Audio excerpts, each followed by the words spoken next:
వ్యాపారం పెట్టాను. ఎంతవరకు మీకు చెప్పలేదు. వ్యాపారం ఏంటంటే 1 గ్రామ్ గోల్డ్ వ్యాపారం పెట్టాను.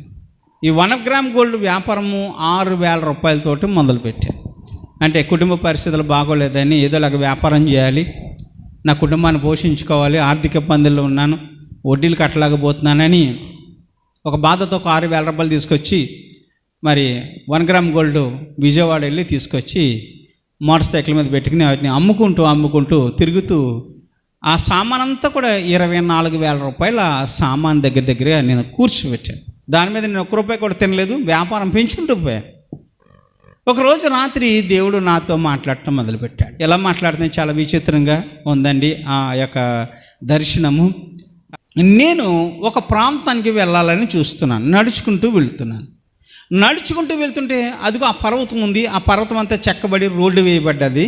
ఆ రోడ్డు వేయబడినట్టు పర్వతం దగ్గరికి వెళ్ళాలంటే ఇలా కిందకి దిక్కుంటూ పైకి వెళ్తున్నప్పుడు అక్కడ ఒక వంతెన ఉంది. ఆ వంతెనకి డౌన్ ప్రాంతంలో కింద ప్రాంతంలో నీరు చాలా ఉంది.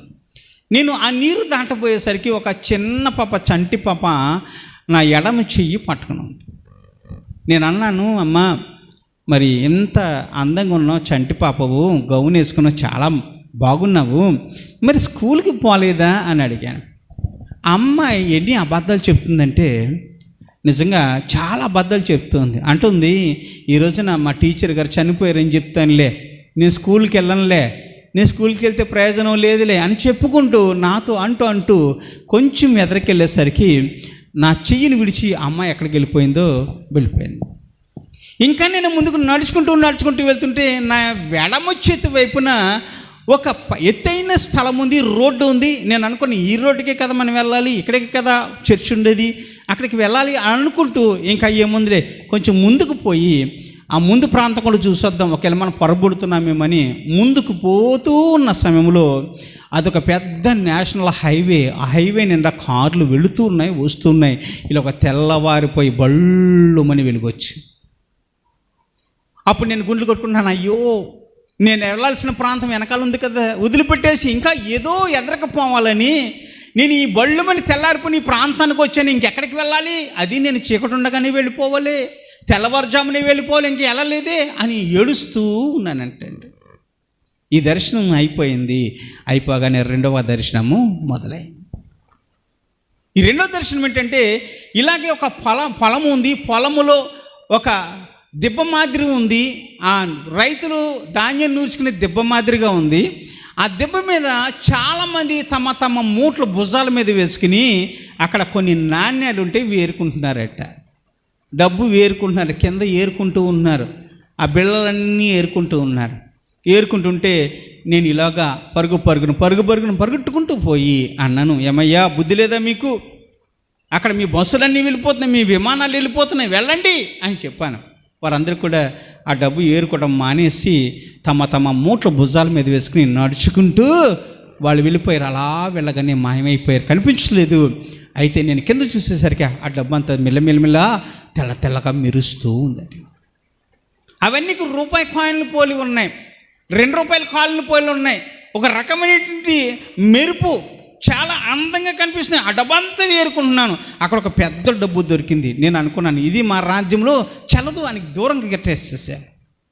గట్టేసిన తర్వాత ఇంకా ఏరుకుంటుంటే ఒక ముసలాయన వచ్చాడు నా దగ్గరికి. అన్నాడు, ఒరే దరిద్రుడా, నీకు బుద్ధి లేదురా, ఎవడ మూటవాడు భుజాన్ని వేసుకుని వెళ్ళిపోతుంటే ఇంకా డబ్బు ఏరుకుంటున్నావు భూమి మీద, సిగ్గులేదురా నీకు దరిద్రుడా అని తిట్టాడండి దేవుడు నన్ను రాత్రి కాడ. దేవుడు నన్ను తిట్టిందండి, ఒరే దరిద్రుడా అని రాత్రి కాడ దేవుడు తిట్టాడండి నన్ను. తిట్టగానే తెల్లవారుజాము 4 గంటలకు బయటకు వచ్చి కూర్చున్నాను.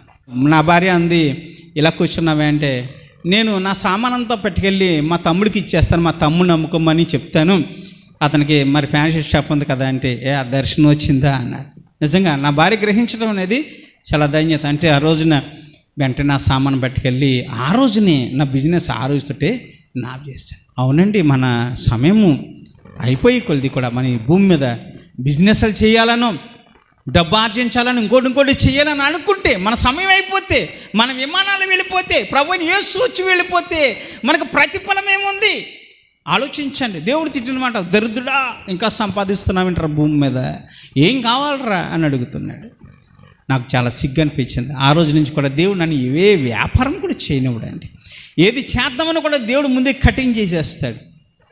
నీకు ఎంతవరకు ఇవ్వాలో అంతవరకు ఇస్తాడు. ఈరోజు నాకు మంచినూనె కావాలా, మంచినూనెకి ఇస్తాడు. ఉప్పు కావాలా, ఉప్పుకి ఇస్తాడు. పప్పు కావాలా, పప్పుకి ఇస్తాడు. అంతకు మించి ఎప్పుడు కూడా ₹1 నా జేబులో ఉండటం నేను ఎరగన్నాయండి చాలా సంవత్సరాల నుంచి. దేవుడు ఏది కావాలో అది సర్వసమృద్ధిగా ఇవ్వగలిగిన దేవుడు, పోషించే దేవుడు. నేను పోషించే దేవుడు నిన్ను ఆకలితో ఉంచుతాడా? సమస్యలతో ఉన్న దేవుడు నిన్ను సమస్యలతో వదిలిపెడతాడా? అనారోగ్యంగా ఉంటే ఆరోగ్యం ఇవ్వకుండా ఉంటే దేవుడు ఉంటాడా? ప్రతి విషయంలో సహాయం చేసే దేవుడు. నీకెందుకు భయము? నా దేవుడు నాతో ఉన్నాడేమో నడవాలి కదా. ఆలోచించని ప్రియుల ప్రభువారు ఆ ప్రాంతం గుండా అలా వెళుతూ ఉన్నారు. అక్కడ సుంకపు మెట్లు అని ఒక మెట్లు ఉన్నాయి. ఆ మెట్ల దగ్గర ఒక వ్యక్తి కూర్చున్నప్పుడు యేసు ప్రభువారు ఆయనను చూసి నన్ను వెంబడించు అన్నాడు.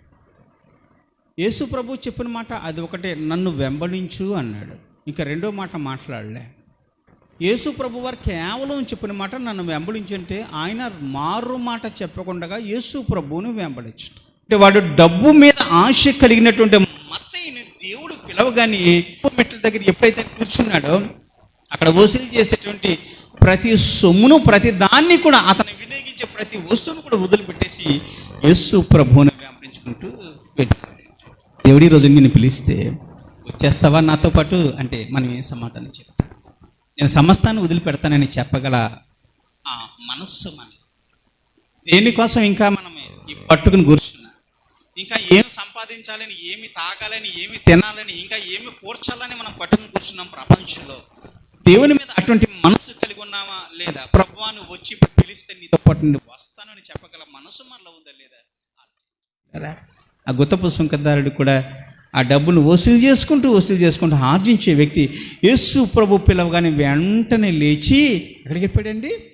యేసు ప్రభుని వెంబడి